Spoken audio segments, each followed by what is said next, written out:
Paano mo ba malalaman kung accurate or hindi yung binili mo or bibilhin mo pa lang na bar level? So, yun yung isi-share ko sa inyo, guys.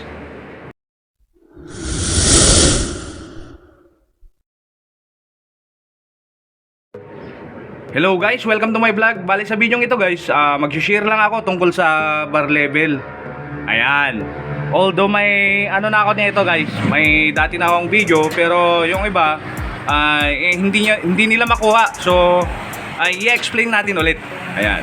Halimbawa, bibili ka pa lang o di kaya may nabili ka na, paano mo ba malalaman kung accurate nga siya o hindi? So ganito lang siya guys. Ayan. So yung gamit nating bar level guys is Tolsen. Ayan, Tolsen baka naman. Diba? So dito, ayan, ang magiging guide mo, guide natin is ito, yung pinaka ano ng tiles.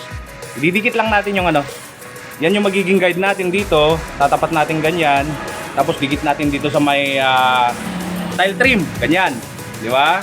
Kung pansin nyo, ganyan yung pwesto niyan, guys. Tapos titingnan mo yung pwesto ng tubig. Ayan siya. Dapat, kung ano yung pwesto ng tubig na yan, guys, tandaan mo yan. Kailangan mong tandaan yung pwesto ng tubig kasi babalik rin natin yung bar level na yan. Okay.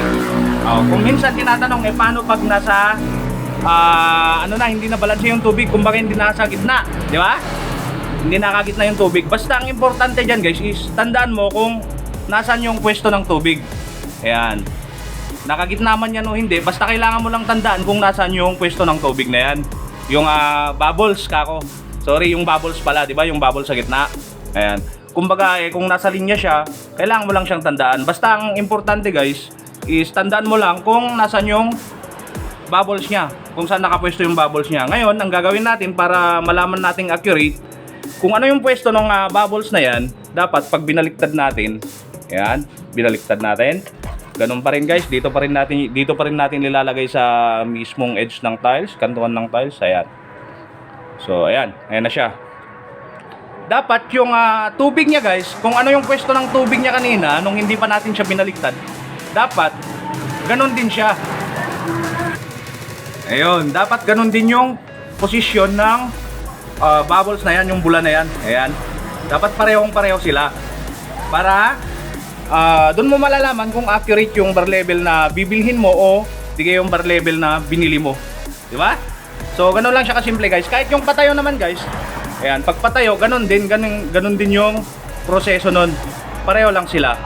Ngayon, magbibigay ako ng tips guys sa bar level na to. Ito is applicable lang to sa brand na to. Ewan ko sa iba. Pero dito kasi, nakakalibrate mo siya. Ayan, nakakalibrate mo tong Tolsen. Bubulol ako. Brand na to. Ayan. Kung paano mo siya calibrate, may dalawa kasing dito, screws dito, screw. Ayan siya. So pag linuwagan mo yan guys, nababago yung posisyon ng tubig.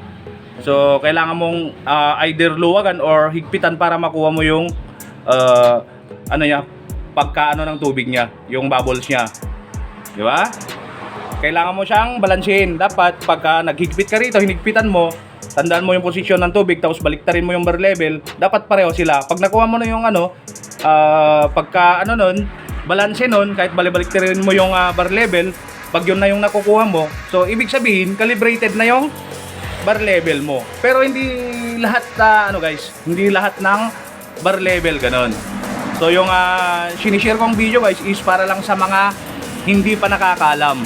Ayan. Hindi ko to sinishare sa mga veterano.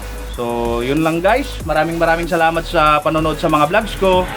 Please subscribe to my YouTube channel para sa mga hindi pa nakakapag-subscribe dyan. Pahit na rin ng notification bell. Saka, palike na rin. Maraming salamat. Hanggang sa susunod. Paalam!